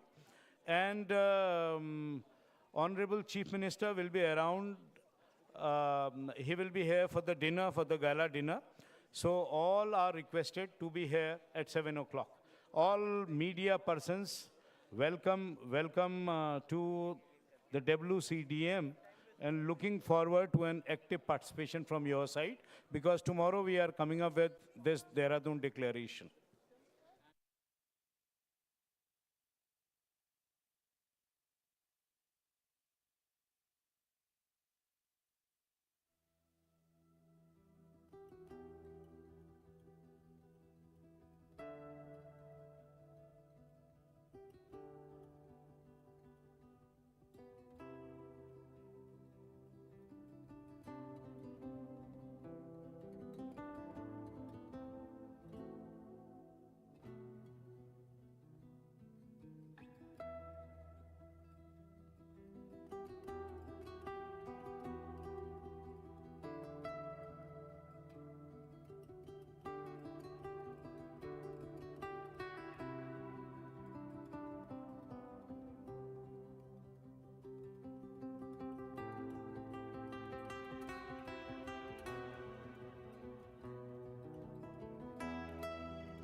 Mic check, hello. Please, the presenters of the next plenary, if you have any PowerPoint presentation, please the presenters of the next plenary, if you have any PowerPoint presentation, may I request you to give it here. The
Interviews khatam ho gaya, now hello, mic check. Yes. May I request the volunteers to come? Please, you must be here. Hello. Volunteers, please. Yes, yes. Please take the place here in the ground. May I request the volunteers? May I request you all to take seats? You must be here. We will start this plenary session in a while. Please take the place. We are running late. May I request you all to take seats? We will start this plenary session in a while. Volunteers there, please request the people to come inside. Our delegates to come inside, please. May I request all the volunteers there, please request the people to come inside. Our delegates to come inside, please.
Okay, may I request everyone to please be seated. We will start the session in 1 or 2 minutes, please. Okay, may I request everyone to please be seated. We will start the session in 1 or 2 minutes, please. Request the volunteers to be here ready. Please, plenary 5 is about to begin. requesting our volunteers to bring all the delegates back in. The next plenary 5 is about to begin. Requesting our volunteers to bring all the delegates kindly be seated from the open areas. Please, this is a very important session. Kindly be seated. So much of science has come to the room. We need to talk about building capacities. This is a very important session. So much of science has come to the room in real life. We need to talk about building capacities. To adopt, apply this science in real life.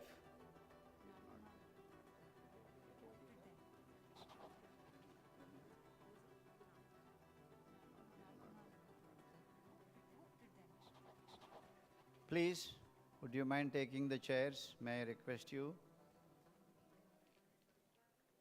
Please, would you mind taking the chairs? May I request you? Our volunteers are waiting to bring up already you have come up, wonderful. Professor Anil Gupta, who is the head of the capacity building unit. Already you have come up, wonderful. Disaster Management is already there. Who is the head of the capacity building unit. We have National Institute of Disaster Management is already welcome. Dr. Subrat Sharma ji, Iftikhar Ahmad. We have Miss Barbara Garcia. Mr. Esteban Torres. And we have Dr. Iftikhar Ahmad. Brigadier Upender Pal Singh ji, Mr. Esteban Torres. Also we have Ms. Safia, Dr. Akhilesh Surjan, Brigadier Upender from Kashmir. Also we have Ms. Safia, please come up, Kashmir. Safia ji, where are you? From Kashmir. Would you please come up? Safia ji, where are you? Request our dignitaries and delegates to be kindly seated. Request our dignitaries and delegates to be kindly seated.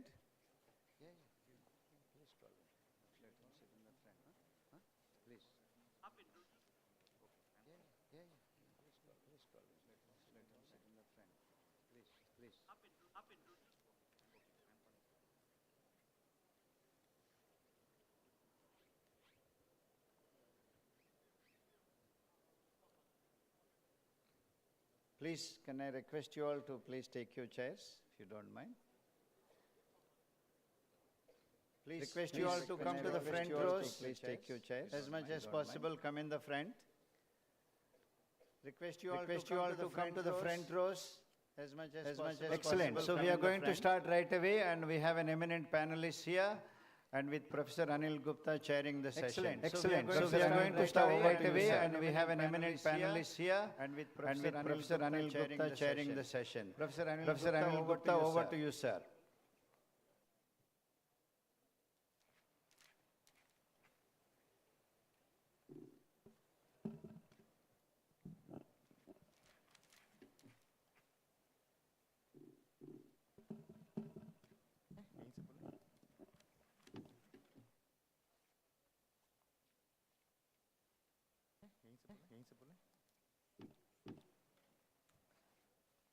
So very good afternoon and welcome to the Plenary 5 of the World Congress. Very good afternoon and welcome a very important Plenary 5 theme of this discussion to World Congress on disaster that is on capacity building. A very important if we recall theme of the inaugural discussion today that is on issues of capacity building has been flagged. If we recall since the inaugural by the Honorable Chief Minister, as well as issues of capacity building has been flagged. The UN Coordinator General of India, by the Honorable Chief Minister, and I think as well as this particular plenary session is going to look into certain nitty-gritties of the capacity building. This particular plenary session is going to look into certain. This panel is very specific. Because it draws a wide range of expertise across the globe. This panel is very specific. Because we have two co-chairs, a wide range of expertise. Myself as chairperson of the session, Professor Anil Gupta. We have co-chairs with me. Myself as chairperson of the session, Professor Anil Gupta. Learned experts in the subject, and with me a vast journey of contributions. The two co-chairpersons are also Dr. O.P. Singh, learned experts in the subject, and a vast journey of contributions. Dr. O.P. Singh.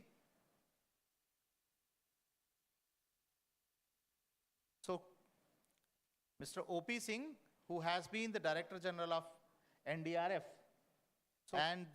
During his tenure, Mr. O.P. Singh, who has been the Director General of NDRF, and we had a long evening of during his tenure. In fact, the NDRF Academy was he is one of the co-chair, and we had another co-chair is Dr. Subrat Sharma. He is Dean of Research at the University of Ladakh. He is one of the co-chair, and a long evening of another co-chair is Dr. Subrat Sharma. He is Dean of Research at the University of Ladakh. Disasters, and a long evening of working on mountains. Then we have 6 panelists: mountain geology, mountain environment, mountain. The keynote speaker is Miss Barbara. Then we have 6 panelists. She is from the keynote cultural heritage resilience. Miss Barbara expertise from France. She is from. We have the panelist. From Australia, University of Newcastle, Dr. Iftikhar Ahmed. We have the panelist from Australia, University of Newcastle, from the Ministerial Advisor in the Ministry of Urban Development and Housing from the Esteban Terrace. From Thailand, from the Ministerial Advisor in the Ministry of Urban Development and Housing, Ecuador, the Head of Disaster Risk Reduction from Thailand Division, Dr. Sanjay Shri of the United Nations. He will also be joining. He will join the Head of Disaster Risk Reduction. Dr. Akhilesh Surjan from Australia. Sanjay Srivastava. He is a senior professor. He will also be joining Disaster Management virtually. Department of the Charles Darwin University. Akhilesh Surjan from Australia. He will also be joined by a senior professor at Brigadier Upendra Pal Singh Department of Indian Army, Darwin University. And a special will also be joined by speaker. We have invited Brigadier Upendra Pal Singh from Indian Army. And a special Jammu Kashmir. She is the speaker. We have invited a young colleague, Miss Sophia, privilege. We also have Jammu Kashmir, the Lieutenant Governor of Andaman, joining this particular session. So we are very happy and we feel honored the Lieutenant Governor of Andaman joining this particular session. So we are very happy and we honored building is important. And his presence in this the islands of Andaman, and this shows we have always been getting significant building is important. Ideas, requests, and experiences. The islands of capacity building interventions, we have always been getting significant ideas, requests, and experiences of capacity building interventions. As an opening remark, small piece of land. So that also brings a lot of good case studies. Very small points to say, and then will be as an opening remark. I have the panelists to share their thoughts. 2 or 3. Very small when we are talking about capacity building, I think requesting this is also a time to share their thoughts. The efforts when we are talking about capacity building, I think in the area this is also a time that capacity building. The globally efforts are past 30 years, particularly are more in the area Pacific needs a very serious revisit and particularly revisit that what we could achieve and what needs a we could not serious and still we have to work and revisit that what we could achieve and what we could not and still we have to work that in the area of policies to achieve those. And basically almost all the nations of the world we are good in developing policies and institutional framework. Almost all the nations of the world, we are good in developing policies and institutional framework. Most of the countries, but if we look at the local level, and also I find that institutional setup. Everyone believes that there is a lot of gap. Look at and the gap local level very complex. I find that is the reason the theme of everyone believes that there is a lot of gap. Is also reflecting upon that how do we link and that is the reason the theme of capacity building. So when we think from a policy perspective, also reflecting upon that how do we link more on local to how the policies are framed and how the policies think from a policy perspective. But when we talk about local is more on how the policies are framed and how the policies need to be translated and how the needs when we talk about local how the strengths at the local level need to be monitored and how the feedback at the local level and how the needs at the local level. And that is the reason now we say that we need a significant convergence between the top-down as well as the bottom-up approach. Both are the reason now we say that we need perfect balance, perfect convergence between the top-down as well as the bottom-up approach. Both are important, but during the journey of blend is needed. 3 decades or more. Second point that capacity building I would like to emphasize here. Globally, that during the journey of the countries, 3 decades or more, taking example of India for disaster risk reduction. Globally and more particularly of disaster management. Taking example of India, but if we just develop a lot of expertise in the area of disaster management, and if we try to find out that Do we have some people, some experts in a district who can help us conducting risk and vulnerability assessment? Do we have some conducting some expert in a developing disaster management who can help us conducting risk and vulnerability assessment? Who can help us conducting undulating terrain? In some places we find good number of becomes a challenge, and some districts we find that undulating terrain. In some districts we have to see that we find good number of terrain need to be balanced, and some districts we create local level expertise as well. So I think we will have to see that how this undulating terrain need to be balanced. Our capacity building and we create local level expertise have created more preachers because than the real doers. Our capacity building strategies in the past have created more preachers than the real people who can really take during the disasters. They task in their hand the real people say, okay, we are able to develop and really we are able to carry out risk assessment. We are able to task in their hand to demonstrate that how the operations we are able to develop this. So basically, the Honorable Prime Minister able to demonstrate that how these operations can be carried out. I think that's very important. The Honorable Prime Ministers of capacity building that focus on from India's leadership initiative, I think that's very global level. The third India's initiative of capacity building, for example, comes from India's leadership initiative, the initiative of coalition for disaster resilience. India's initiative, more particularly, there was a very special session organized by CBI. The initiative of coalition for disaster resilient infrastructure for mountain areas. There was a very special session, and there basically what kind of expertise we need to develop at resilient local level, because difficult reaches in the mountains, and there basically what kind of expertise we need to develop at local level, because difficult reaches in the mountains. Another initiative always from the outside. The special working group on disaster management created under the G20. That is the first time another initiative. It was India's special working group on disaster management. But India's leadership initiative also looks at that is the first time in two-way cooperation. It was India learns from other countries. But India's leadership initiative also looks at its own experience to help the other countries. And basically this two-way cooperation from other countries' experience, and India shares its own experience to help the other countries. So we are able, and we are basically this two-way cooperation process is globally, whether it is a South-South cooperation, whether it is a cooperation, so we are able and we are open to collaborate globally. We are taking this kind of initiative. South-South cooperation, whether it is a cooperation with developed nations, whether the cooperation within the significant light on the subject, this kind of initiative. And also, I hope that critical points where we need to throw significant light on the subject globally, and also, and more particularly, critical points where within India, within other countries which are participating globally, and otherwise also, which are at the national level within India, within other countries, with this,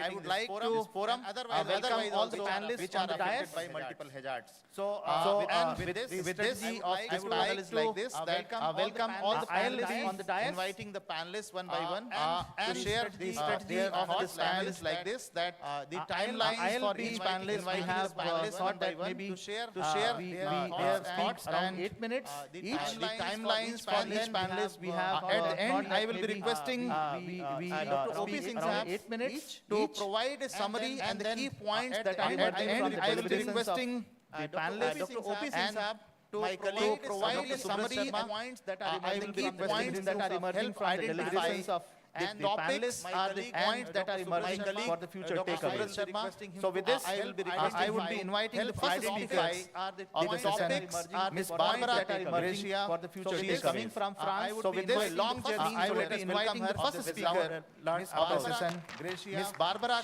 Gracia. She is coming from France. So a long journey. So let us welcome her with loud applause. Thank you so much, Chair, Co-Chair, fellow speakers, and thank you particularly to the organizer for this invitation in this important and high-level event. Fellow speakers, and thank you particularly to the organizer for this invitation important and high-level event. Oh, no, it's not here. Presentation. Oh, no, it's not here. Oh, no, it's not here.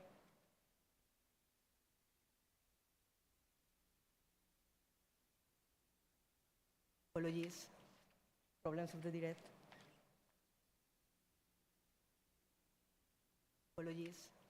Well, in the meantime, when we found the presentation, I would like to share with you that I recently joined the private sector. In the meantime, when most of my professional presentation with the World Bank, I would like to share with you that I recently joined the private sector. But most of my presentation today is with the World Bank, GFDRR, that is the global go from global to local reduction and recovery, and EU experiences. So my presentation today is a bit changing. I will go from global to local and share some experiences. Hopefully, I will illustrate my speaking.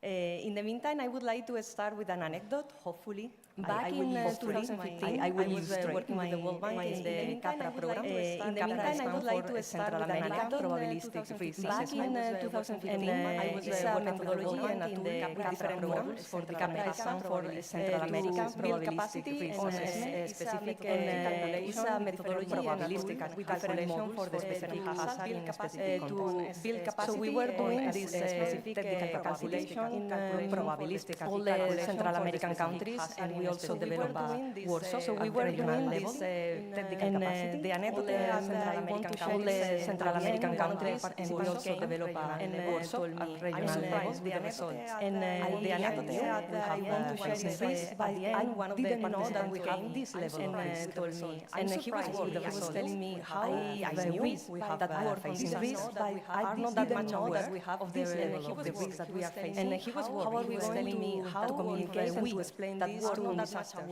are not that much aware to people who are that we are facing, working to communicate and to explain this to, and this is why local community, for me, I would say that the first step for capacity building is understanding and communicating risk. And this is why, for me, I would say that the first step for capacity building is understanding and communicating risk. I think the images are arriving.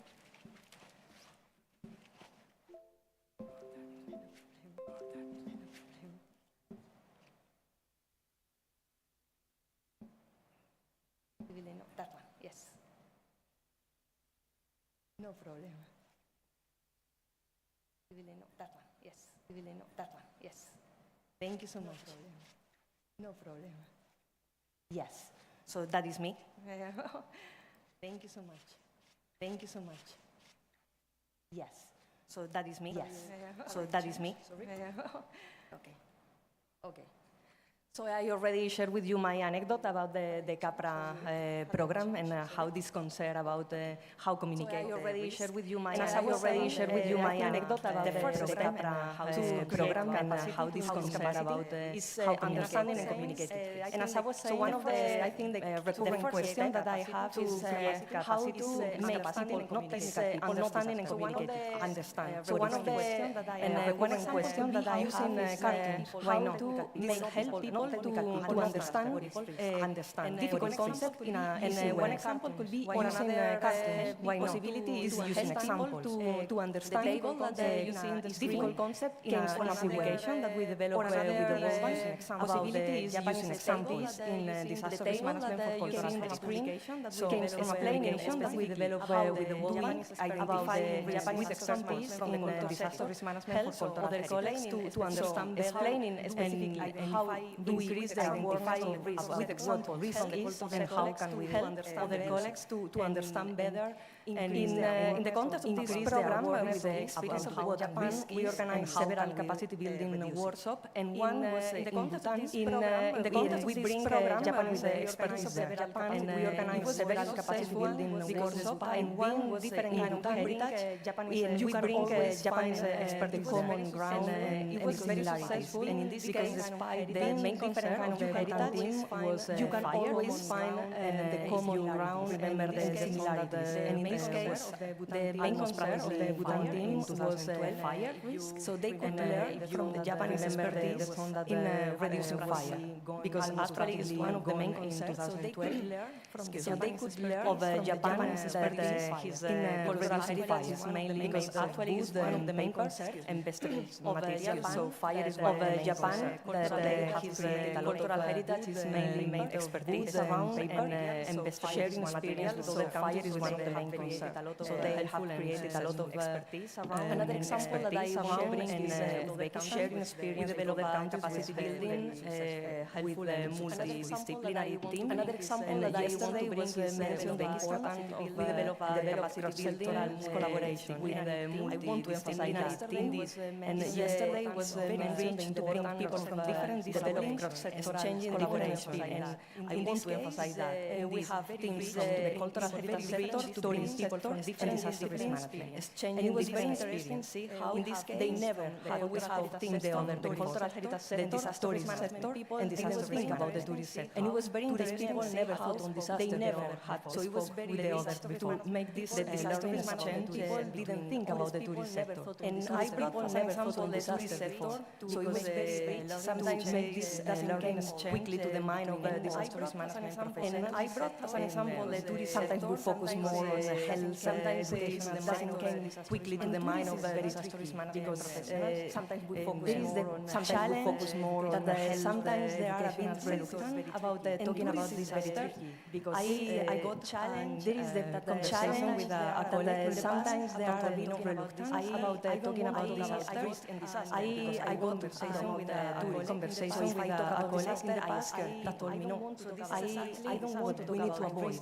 People need to understand that tourism managing risk is the way to be secure, not avoiding the conversation. And an example from the tourist sector that I wanted to bring is managing centrality is the way secure, not avoiding the conversation. In an example from the tourist sector that I wanted to bring is from Central Italy, and the city of in the hotel when you arrive, you have information in an area that is and how to react in case of a earthquake explaining that the building is secure. In the hotel when you arrive, you have information about seismicity and how to react with an earthquake and that the building is secure. That create capacity in the people visiting or how they react with an ensuring that this way create capacity in the people visiting or how they react. And this is the way that you ensuring that not avoiding in the hotel is well prepared, and bringing climate change into, and this is the way that you communicate. We face another challenge. Sometimes there are some countries bringing climate change a bit reluctant of accepting that face another challenge. Climate change is a reality. Sometimes there are some countries we know very people that still some people it's very difficult to communicate climate change is a reality. Climate change is a reality. To emphasize some people it's in situ to communicate with them. And particularly with climate change is very useful for people to see the reality and what is happening. An example that I wanted to bring today, particularly with climate change from Italy, this is for Cinque Terre, the reality and what is happening. Actually, this part, an example that I wanted to bring today, some part also from Italy, this is Cinque Terre, World Heritage Actually, this park, natural parks, and it's based on traditional knowledge. I was very happy to hear UNESCO World Heritage Traditional Knowledge was some years ago, and this is based on traditional knowledge. I was very happy to hear in the middle of mountains how traditional knowledge, the mountains where this park is formed with the technique of town drives in the middle of mountains to do the mountains were in the past, and then was abandoned. And now the program is trying to recover this as a sustainable and resilience practice, and then was recover all the area. And now the program is trying to recover dry stone walls, sustainable and resilience practice. And recover all the area, workshop, restore the dry stone walls, organize and promote resilience and the program is called Net Zero. And there was a workshop climate action and actually it will be a special organized by the ICROM and the program is called Net Zero. 5 teams from different countries to learn how this Cinque Terre Park works and to interact directly with the local community. 5 teams from different countries to learn how this Cinque Terre Park works and to interact with traditional knowledge we can adapt and mitigate climate experiences and learn from each other. And engaging with the communities is another recurrent traditional knowledge we can adapt and mitigate climate change. Make it more easy to understand, to identify. And engaging with the communities is another recurrent question. How can we, one very useful, make it more easy to understand, to identify, focusing. And coming back to this presentation, making more fun activities. One very, for example, the disaster imagination think out of the box that helps community to look around a map and identify the areas of risk and the disaster together with the different that helps community to look around a map and identify the areas of risk and together and with the different stakeholders. I would repeat that the importance of understanding and communicating way in a certain way. Going to my conclusions, I try to promote multidisciplinary importance of understanding and communicating people from different areas to promote knowledge. Try to promote multidisciplinary and find workshops. Try to bring people from different areas to promote local knowledge exchange. Keep always in mind and find that to adapt and the global solution of the global understand very well the local context. And particularly, keep always in mind knowledge that make the community to adapt feel empowered with this to understand very well the local context. And particularly, if there is some knowledge around their own, make the community feel empowered with this. And I wanted to mention to finalize, language is important. And when we are trying to communicate with people not familiar, I want to mention to when we say natural disaster, language is important. When we are trying sometimes communicate, we create the sense that if there is natural, we cannot do anything about it. Disaster, and this is exactly the opposite that we want to. We create the sense that if there is natural, we cannot do anything about it. Following this, and this is exactly the opposite that we want to try to avoid. Calling disaster. I'm following this international campaign on non-natural disaster. I invite you to try to follow and calling disaster natural. Because they aren't. So if you agree, I invite you to follow so much and stop looking for saying disaster are natural. And that is all from my side. Thank you so much. Thank you. Thank you, Ms. Barbara. And I think this is very critical aspect of capacity building. And I recall that. Thank you, Ms. Barbara. And I think this was very flooded. Critical aspect of capacity building. Issues of communication. So basically, you highlighted on this communication. So there's another way, like safety communication as well. And the issues of communication. So basically, you highlighted on this communication. So in India also, there's another way, like safety communication as well. The success in dealing with major cyclonic storms, and in India also we experienced that how, and the success in dealing with whether it is any kind of challenge or whether it is 100% success, communication plays a vital role. Any kind of disaster. Whether it is any kind of challenge or whether it is 100% success, communication plays Dr. Iftikhar Ahmed, vital role. Coming from any kind of the University of Newcastle in Australia, will move to Australia. Also has a lot of Dr. Iftikhar Ahmed, who is coming from the University of Newcastle in Australia, using modern technology. Australia also has a lot of climatic hazards, more particularly, and the lot of experience they bring in using modern technologies, mapping technologies. So over to you, Dr. Iftikhar.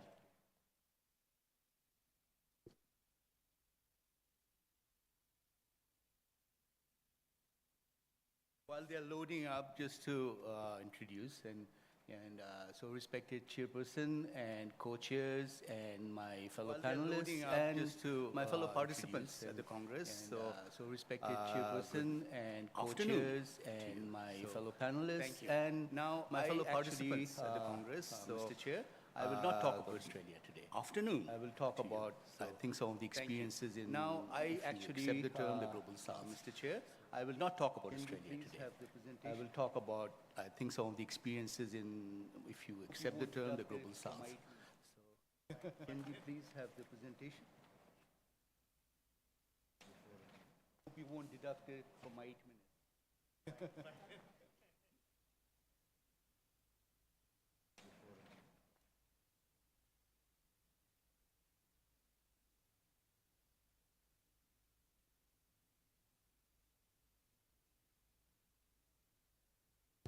That's great. So I will be talking about this, the hands-on approach, and I am actually an academic. That's great. So I will be talking about, and being an academic, our only opportunity, the interface with communities. I am actually an academic, And that is a paradigm which is often contested. And being an academic, our only opportunity to interface with community research, but perhaps, I can convince you that is a paradigm which is often contested. Research and traditional ivory tower form of research, but perhaps, I can convince you together some of the key ideas behind this participatory development. So this is the kind of drawing I did to many of these authors, together chambers, some of the key ideas. Basically, the key message from this is philosophy espoused by many of these authors, chambers, etc., and come up with solutions. Basically, the key message from this is to integrate, to synthesize important things in this whole process.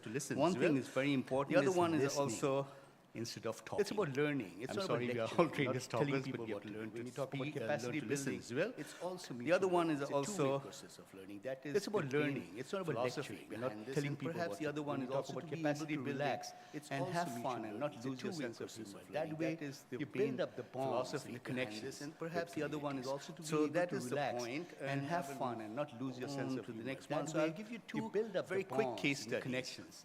That's the theory. The theory is over now. So that is the point. So the case study, the first one, this is the next one. So I'll give you two training of very quick case studies. Action research project. That's the theory. The theory is to combine different streams. So the case study, the first one, action research, we try to do it in Fiji of trainers and focusing on leadership for women in disaster. So we try to combine different streams. There's training of trainers, and then this action research where we try to do it just to tell you that women in many of these contexts are actually true leaders. So they actually make all the household level decisions. Just to tell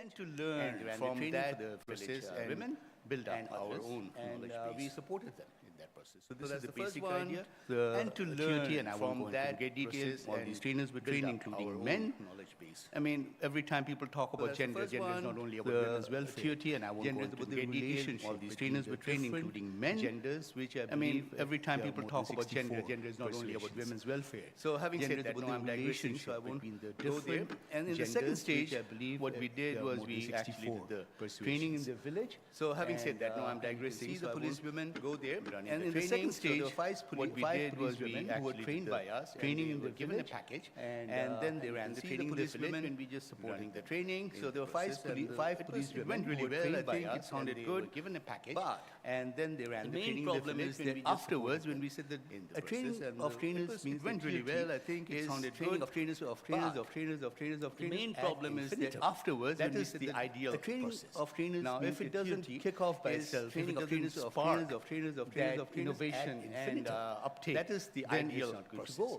Now, if it doesn't, this is exactly what happened because it doesn't spark projects at universities, innovation and research institutions, we get confined.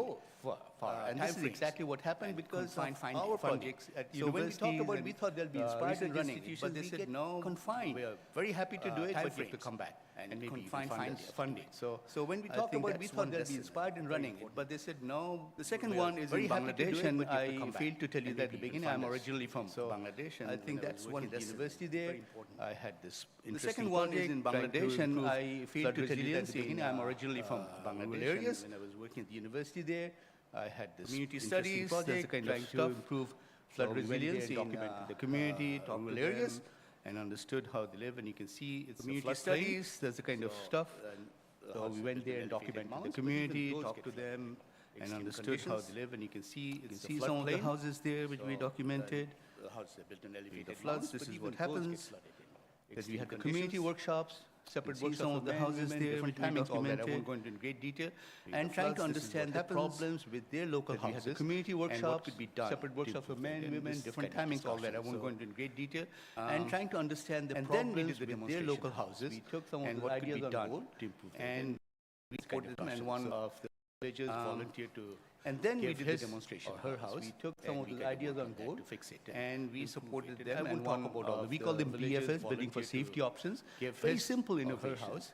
Treating the bamboo, protecting the lower part of the bamboo. I won't talk about all. We call them BFS, Building for Safety Options. Very simple cement stabilization. Treating the bamboo, protecting the lower part. Cement stabilization is just adding 5 to 8% of cement to plinth soil by what we call cement stabilization. I won't go technical. Normally, these plinths cement stabilization is just adding 5 to 8% of cement to soil. Demonstration houses that we did, we built them, improved them. Normally, these rainwater cutters there. Sorry, I'm pointing here.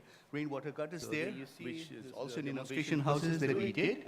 We built them, improved them. We had rainwater gutters there. Sorry, I'm pointing here. Rainwater gutters there, which is also an innovation because they don't do it. And the other idea. And we went back after that when we built the houses, looked at them in the floods, contaminated groundwater because we stabilized those places. And I'm talking only 5 to 8%. And we went back after stabilizing. So it's totally affordable in that floods, and they were easily done, easily replicable. And I'm talking only 5 to 8% cement. वसुधैव कुटुंबकम हजारों वर्षों से भारतीय मनीषा का मूल मंत्र रहा है। एक मंत्र जो पूरे विश्व के लोगों को एक परिवार बनाता। इस समय हमारा विश्व परिवार क्लाइमेट चेंज और ग्लोबल वार्मिंग से होने वाली समस्याओं और आपदाओं से घिरा हुआ है। इस विषय पर चिंतन करने और समाधान ढूंढने के लिए महान हिमालय की धरती उत्तराखंड के देहरादून में इस वर्ष 28 नवंबर से 1 दिसंबर तक So we all worked hands. These are architecture graduates. For 5 years get a bachelor of architecture degree, and they don't know what a shower is. So this was handled. So we all worked hands-on and did things. We did the construction. We're no different from the villagers, and we learned. Remember, I told you at the beginning, this process is a two-way learning process. We go there after a few years with the group, and you see that photograph, right? This is one photograph, doesn't it? Shows you now what happened. This one shows you the years, and you see that photograph, right? This is one photograph, and shows you house actually owned by his brother. Shows you the follow it. So now stabilized plinth, you know, it's fine. Covering it with plastic and protecting it. House actually owned by his brother. The other house below, he didn't follow it. They said no, we don't want to stabilize it. We'll build a lower. Covering it with plastic and protecting it, just to save. So we found the other house below. Like, what's going on? They said, no, we don't want to stabilize it. You were also eager, enthusiastic, you participated. What's happening? So yes, we'll do it. But if you come back, what's going on, guys? Why didn't you do it? You were also eager, enthusiastic, you participated. What's encountering some of the real, we'll do it again. But if you come back, decades of doing so-called development and pump money into, so we start really encountering, especially after disasters, giving response, all these decades, all that, of doing so-called development and pumping money into the local society, especially after disasters, giving response capacity and all that, and that kind of slowly developed a patron-client relationship. The local us and them started proliferating, resourcefulness and huge disparities, urban, rural, and then they even within rural communities, with urban communities, huge disparities, huge started proliferating. And when there's this disparity, when the change agents, urban, rural, going, and even within rural communities, with urban communities, huge disparities, huge issues. What do you get out of it? And when there's this disparity, when the change agents done something going to the community, I'm finishing this last slide. It's difficult. So my main point with this is that maybe we should do some more introspection. Maybe we can change ourselves. Maybe we can be mold ourselves. So my main point with this is that maybe we should. I mean, you're here in Dehradun, right? Maybe we can change ourselves. Road maybe we can intervene between rural and the reality. Suddenly it's totally rural, and 1 minute is. I mean, you're here in Dehradun, right? Oh, great! The whole road intervenes. So anyway, so we have suddenly it's totally rural, and 1 minute is totally. And thank you very much for your attention and great disparity. So Sweden just right here. So anyway, so we have to change, and that is all I want to wonderful say. And thank you very much for your case studies. And I think we need to look at more case studies across the smaller countries where excellent case studies. And I think we need to look at such more case studies. I think this is a good idea that countries where we identify that we can bring transformation. So you globally in DRR. We are talking about this is a good idea that we identify that we can bring transformation. Now, moving to DRR, we are talking about transformation. So thank you for the wonderful presentation. Esteban Torres, moving to, she is coming from Ecuador. She is the ministerial advisor in the Ministry of Esteban Torres. Sorry. She is coming from Ecuador. Ministerial advisor in the Ministry of Urban Development and Housing. So over to you, Mr. Torres. Sorry. And you have 8 minutes. Ministerial advisor in the Ministry of Urban Development and Housing. So over to you, Mr. Torres. Thank you. And Good afternoon. you have with 8 all. minutes for your delivery. It is a pleasure for me to share this session with you. And I thank the organizers for the invitation. It is a pleasure for me to share this session with you. And I thank the organizers for the invitation. I try to do my best. Sincerely, I don't